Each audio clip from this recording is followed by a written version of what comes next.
Emma wiped her hands on her apron as she weaved between the tables of the upscale restaurant, the steady hum of chatter mingling with the clinking of glasses and soft background music. It was near closing time, and the late dinner rush was winding down. Her legs ached, but there was a quiet satisfaction in the air, a hope that maybe this week would bring her a break. She balanced a tray carefully, her brown eyes bright behind loose strands of chestnut hair tucked under her service cap. In the far corner, beyond the velvet rope, a group of men occupied the private VIP section. Richard, a tall man with silver-streaked hair and an air of entitlement, sat at the head of the table surrounded by his friends. The billionaire's sharp suit and confident posture contrasted starkly with the subtle warmth of the room. His friends laughed loudly, the kind of raucous amusement that demanded attention, and Richard's face held a smug grin as he commanded their attention. As Emma moved past their table with a fresh bottle of wine, Richard caught her eye and smirked. With a playful, cruel grin, he gestured to one of his friends, who passed him a glass already half full. Richard suddenly raised the glass and deliberately spilled the deep red wine over Emma's crisp white uniform dress. Laughter erupted among the men like a sudden storm, their amusement loud and unapologetic. Emma froze, heat rushing to her cheeks as eyes from every direction turned her way. The rich scent of spilled wine mingled with the sharp sting of embarrassment. Richard's voice cut through the laughter, loud and clear. "Look at that clumsy waitress, what a mess." His words dropped like stones in the room as Emma stood still, caught between humiliation and the urge to flee. The laughter from Richard and his friends rippled through the private room, its echoes spilling out into the main dining area where other guests froze, their faces a mixture of shock and discomfort. Emma stood exposed beneath the polished chandeliers, the wine stain spreading across the front of her crisp white dress, the scent of spilled Cabernet clinging to her skin.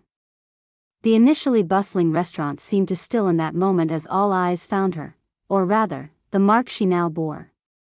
Richard's friends laughed with boisterous delight, slapping their hands on the table and nudging one another with ill-concealed amusement. "What a klutz," one of the men jeered, a wineglass wedged between fingers decorated with golden rings. Another chimed in, "How does someone like her even get a job here?" Emma's heartbeat thundered in her ears as the cruel words hung in the air. She lowered her gaze, the heat of humiliation burning her cheeks, but she refused to stumble or break eye contact, something deep inside resisting the urge to vanish. The other waitstaff shuffled nearby, their faces pale with sympathetic discomfort, yet none dared to step forward. This was Richard's kingdom, his playground, and dissent was unwelcome. The manager, a man named Paul, appeared at her side, clearing his throat in a way that betrayed his nervousness. His eyes flickered to the VIP section, cautiously seeking some sign from Richard. The billionaire leaned back, folding his arms across his chest, his mocking smile never wavering. Paul pursed his lips and nodded ever so slightly, as if deferring entirely to Richard's mood.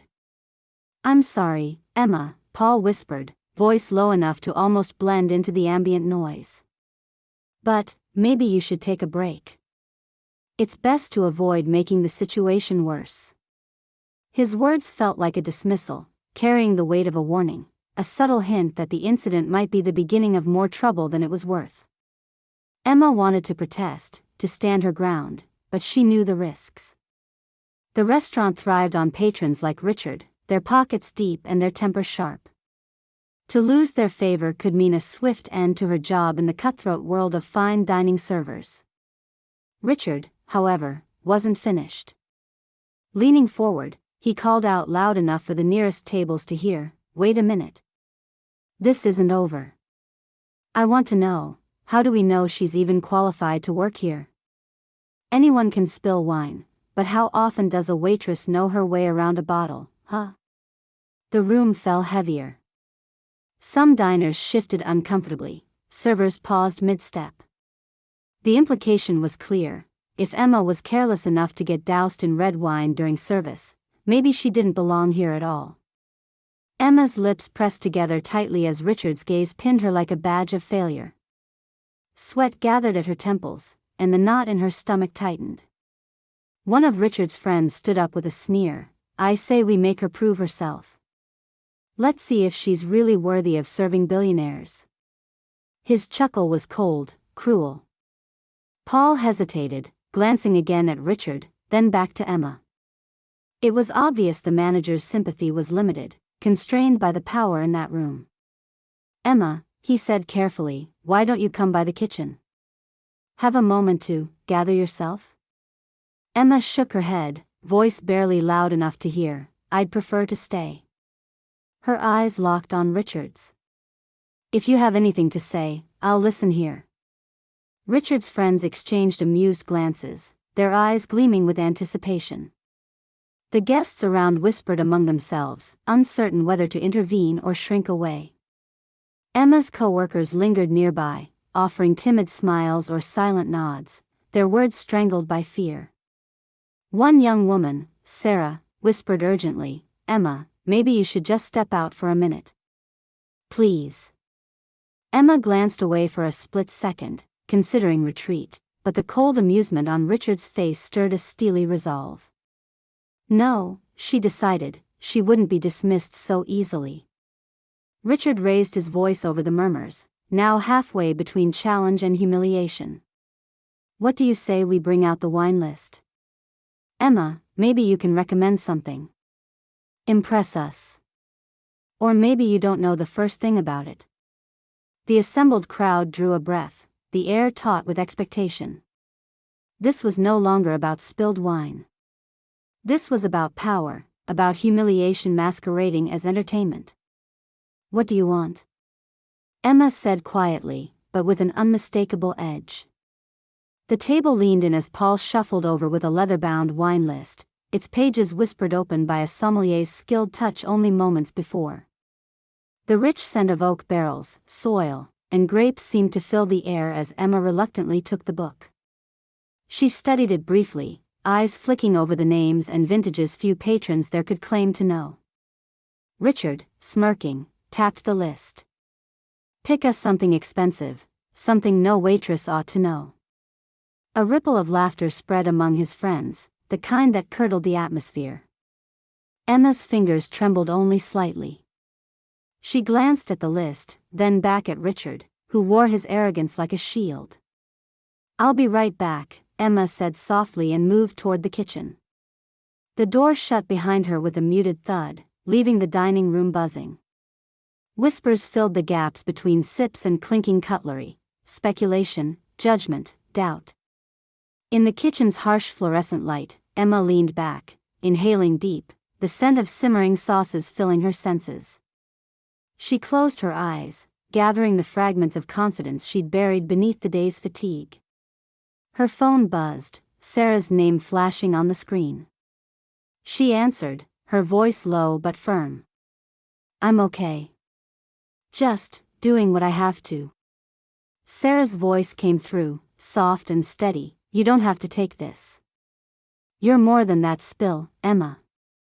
Emma swallowed hard. "I know. But I have to show them who I am." Hanging up, she pulled a small notebook from her apron pocket, pages filled with notes from her sommelier classes, wine tasting sheets, and carefully penned details about grapes, vineyards, and vintages. This was more than a job for her, it was a carefully nurtured passion that had brought her here, far from the quiet town she grew up in. As she adjusted her collar, a knock on the kitchen door startled her. "Emma," Paul's voice came cautiously from the other side. "Are you sure you want to go back out there?" She straightened her shoulders. "I have to." Back in the dining room, the tension tightened.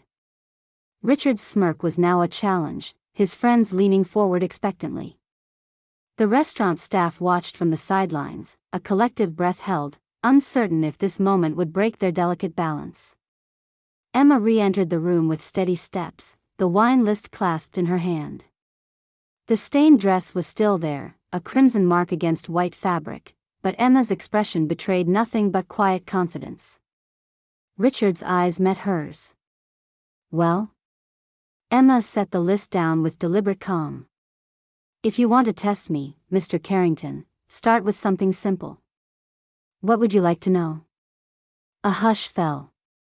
The table paused, waiting. Richard, caught off guard just for a moment, blinked. Then a slow smile spread across his face. Fine. What can you tell me about the 2015 Chateau Margaux? Emma's knowledge flowed naturally as if she had lived and breathed those vineyards herself. The 2015 Chateau Margaux is a blend dominated by Cabernet Sauvignon, with Merlot and Petit Verdot playing supporting roles. That vintage is known for its balance, elegance, and age-worthy tannins. Deep aromas of blackcurrant, cedar, and violet. It pairs beautifully with rich meats and mature cheeses. Murmurs of approval flickered at the table and among the nearby diners. Richard's friends exchanged uncertain glances. Emma's voice remained steady as she continued, "If you're looking for a richer experience, I'd recommend decanting it for at least an hour to fully open the bouquet." By now, the restaurant's sommelier had quietly approached, listening intently. A nod of respect passed between the two women, a silent validation of Emma's expertise. Richard's smirk faltered. The air shifted from condescension to curiosity. Emma extended her recommendations, describing pairing options and vintages with a passion that surprised everyone. The atmosphere transformed from mockery to admiration in moments. The tables once poised to laugh or turn away now tilted in Emma's favor, eyes shining with newfound respect. The spilled wine no longer defined her. Yet, beneath the surface of this prevailing transformation, a question lingered: who was Emma truly, and what brought her to this moment, standing tall amid cruel laughter and judgment, ready to rewrite the story everyone believed? The shifting atmosphere in the restaurant was palpable. Where moments ago there was raucous laughter and derision aimed at Emma, now the room tightened around her voice, hanging on every word. Her knowledge of the wines became a quiet magnet, drawing eyes away from the glinting dozens of cutlery and glistening glasses to her. Richard, who had been so cocky just minutes before, was searching for an escape hatch in the conversation, his usual sardonic grin faltering. His friends exchanged uncertain looks, their earlier swagger dampened by their growing surprise. They had expected a stammering apology or a flushed retreat, but certainly not this measured, confident display from the woman they had just mocked mercilessly. Emma, still feeling the dampness of the wine stain against her dress, seemed entirely unfazed. Her posture was straight, voice steady, and the warmth in her eyes was no longer timid but luminous. She spoke with a clarity and passion that pierced the previously stuffy and arrogant atmosphere. Each sentence was paired with small gestures, a tilt of the head, a finger tracing the edges of the wine list, that only deepened the impression she was an expert in her field, not a victim of a cruel joke. "I'd like to add," Emma began, glancing momentarily toward the sommelier who had silently come closer during her explanation, "that a wine like the 2015 Chateau Margaux deserves attentive service. It's not just about knowing the bottle, but respecting its character with proper decanting and ideal serving temperature." She smiled faintly. "That's where the real experience lies." The sommelier, a woman named Claire with silver-streaked hair pulled back in a neat bun, nodded approvingly. She leaned in and said softly enough for only those nearby to hear, "You might consider a glass from our reserve cellar for Richard's group, a 2010 Petrus. That's a wine that demands attention." Emma's eyes lit with delight as she accepted the subtle yet clear endorsement. Richard frowned, clearly unsettled by the shift. "Well," he muttered, his voice losing its usual sharpness, "a waitress wouldn't know about something like that, would she?" Emma's answer came without hesitation, "I'm not just a waitress, Mr. Carrington." She held his gaze calmly now, her confidence a firm pillar. "I'm a trained sommelier in the middle of my certification, and I take pride in bringing the best experience to every guest, regardless of their station."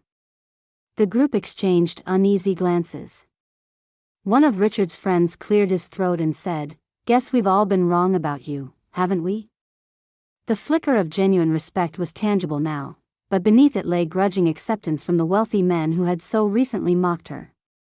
The tension in the air was thick and charged. The restaurant's main dining hall had grown hushed. Curious diners craned their necks subtly, whispering among themselves. Staff members watching from the sidelines felt the courage radiating from Emma, a sharp contrast from the usually reticent waitress they thought they knew. Richard was unaccustomed to this reversal. His ego, cultivated in boardrooms and extravagant social clubs, recoiled at being undermined by someone he had considered beneath him. Yet, the palpable admiration Emma was receiving forced a grudging acknowledgement. "What brings you here then? If you're so skilled, why work as a waitress?" Richard asked, voice tinged with curiosity and a hint of disbelief. Emma straightened, her simple service apron and stained dress contrasting sharply with the weight of her words. "I'm here because I'm passionate. Serving wine and food is part of a larger dream, to open my own boutique wine cellar and education center where people can learn to appreciate wine for its story, not just its price tag." She took a breath, meeting the eyes of the patrons now watching intently. "It's not about where I am now, but where I'm going." Her honesty and calm commitment silenced the group again. The hopeful glow in Emma's expression suggested she was no ordinary server. She glanced at Claire the sommelier, who smiled warmly and nodded. Emma felt a quiet camaraderie, an unspoken support forged not by wealth or status, but shared knowledge and passion. Richard's lips twitched as he struggled to regain his dominance, though his voice was less sharp. "Sounds ambitious, miss." "Emma," she responded. "Emma, well, it seems you've got quite the future ahead." His tone was grudging but sincere now. "Maybe I misjudged you." The group's laughter from earlier was replaced by a respectful quiet, the previous mockery evaporating into the hum of newfound respect. The patrons around them started to murmur words of admiration for Emma's knowledge and dignity. Some whispered about Richard's miscalculation, others about the refreshing twist in an evening usually so predictable. Emma felt a warmth in her chest, not the prickle of embarrassment but something steadier and stronger, vindication. Even the manager, Paul, who had been hesitant and silent, stepped forward and addressed the group. His voice was careful but sincere. "I think we can agree that Emma has shown remarkable skill and professionalism this evening. She exemplifies what this restaurant prides itself on." The guests nodded, nods of agreement rippling throughout the room. Emma's co-workers began to smile and relax, some even approached her quietly to offer congratulations. Richard, looking uncharacteristically vulnerable, managed to say, "Well, Emma, consider me a believer. I'll be back to try that 2010 Petrus." The group laughed softly, the tension easing. Emma accepted the acknowledgement with a dignified smile but did not gloat. Her eyes reflected a calm determination, a promise she was only just beginning to fulfill. Back in the kitchen later that night, Emma peeled off the stained dress and glanced at her reflection, tired but unbroken. The weight of the evening's humiliation had been a fierce storm, yet she had weathered it, revealing a strength few had expected. Her phone buzzed again, this time a message from Sarah. "I'm so proud of you." Emma smiled softly and typed back, "Thanks. Tonight was hard, but necessary." She knew this night would be remembered, not for the spill of wine, but for how she chose to rise above it. The question now hovered in the minds of those who had witnessed the scene: what if they had been in Emma's place? Would they have found the courage to face judgment with such grace? Would they have chosen to break silence, sway opinion, and rewrite the story told about them? The answers were yet to come, as Emma's journey had only just begun. After the evening's whirlwind at the restaurant, Emma found herself sitting quietly in a dimly lit corner of her small apartment, the soft hum of the city outside her window a gentle contrast to the adrenaline still pulsing through her veins. She fingered a delicate silver necklace, tracing the outline of the tiny grape cluster pendant, a gift from her mother, and a symbol of the world Emma was slowly carving out for herself.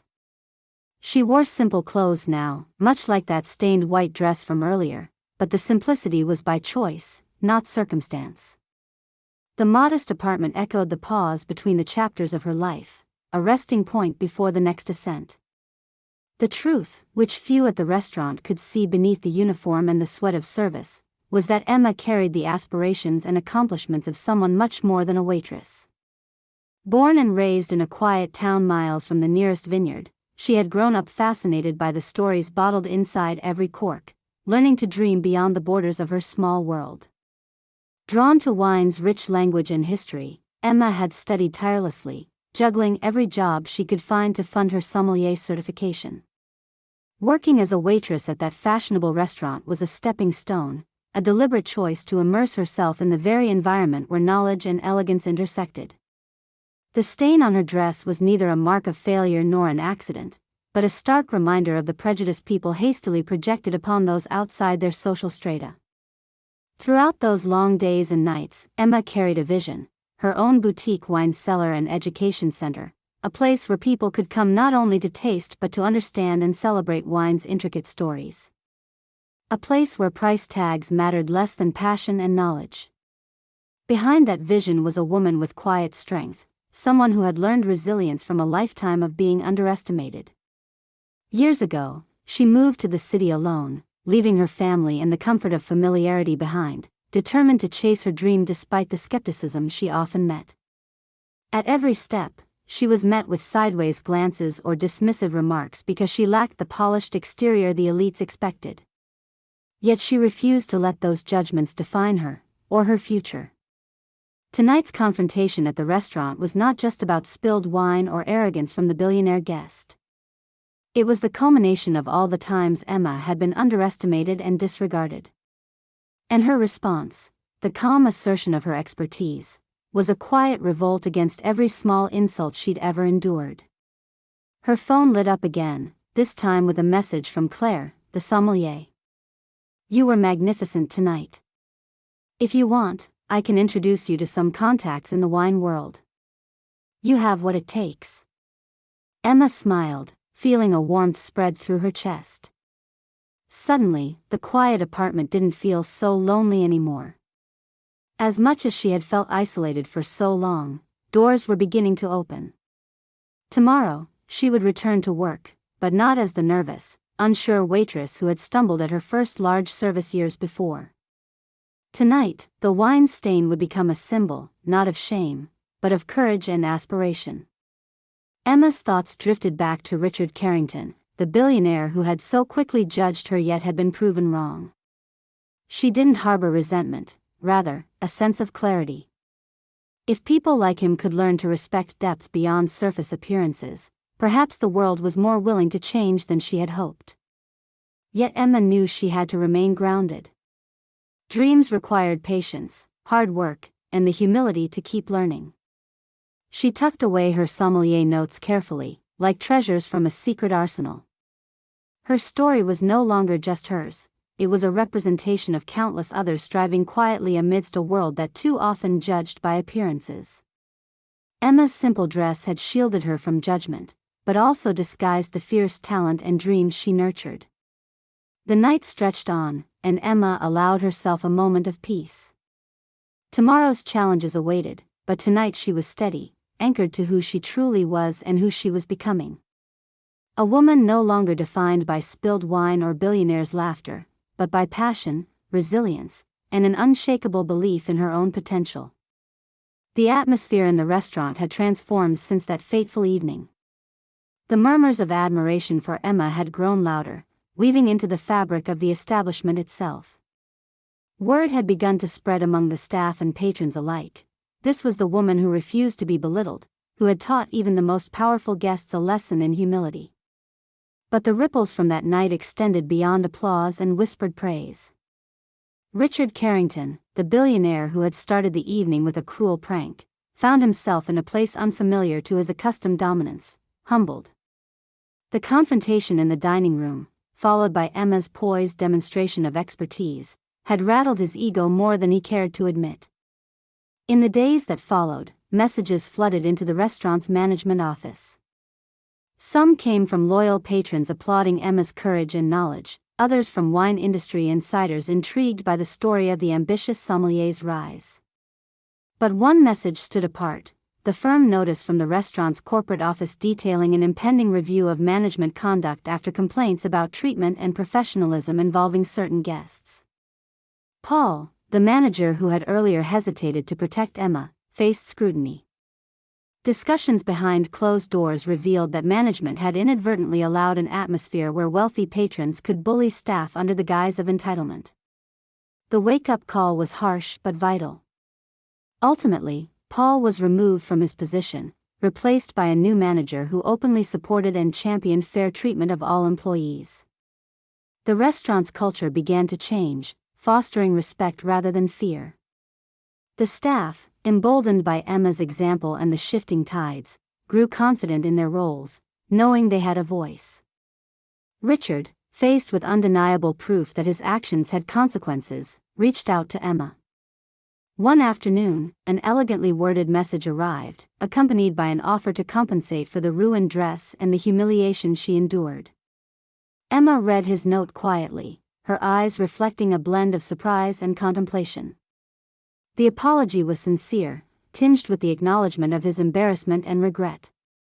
But Emma was no longer the woman to accept pity or charity. She replied with grace, "Thank you for your message. I appreciate your apology and the gesture, but respect means far more to me than compensation. I hope moving forward, you and your friends will treat those around you with the dignity they deserve." That response marked a turning point. Richard's reputation suffered among certain circles due to the story's reach, and he found himself more cautious in future interactions. While still powerful and wealthy, the arrogance that had once cloaked him began to erode, replaced by a reluctant humility. For Emma, the vindication was more than public acknowledgement. It was the recognition of her worth, both in her work and as a person. Her colleagues looked at her differently now, with admiration and sometimes awe. The patrons who once saw a simple waitress saw instead a woman deeply knowledgeable, passionate, and determined. In the weeks following, Emma received invitations to participate in wine tastings and industry events, thanks largely to Claire's introductions. Opportunities to study and collaborate opened up as her reputation blossomed. Each step forward was a testament not just to talent but to resilience and the refusal to be defined by others' judgments. One evening, standing by the restaurant's floor-to-ceiling windows overlooking the twinkling cityscape, Emma reflected on how far she had come. The journey was far from over, but the horizon now glowed with possibility. The spilled wine no longer symbolized humiliation but transformation. She recalled the earlier question that had hung over the restaurant that night: what would you do if you were in Emma's place? The answer, she realized, lay not in flawless victories or grand gestures but in steady courage, the decision to face adversity with grace and integrity. With every new challenge, Emma carried herself not as a victim but as a woman forging her path, armed with passion and unwavering self-respect. As the city lights flickered beneath, she smiled softly and addressed the quiet room as if speaking to every viewer and listener. What would you have done if you were Emma? Share your thoughts in the comments below. If this story moved you, don't forget to subscribe. See you in our next story.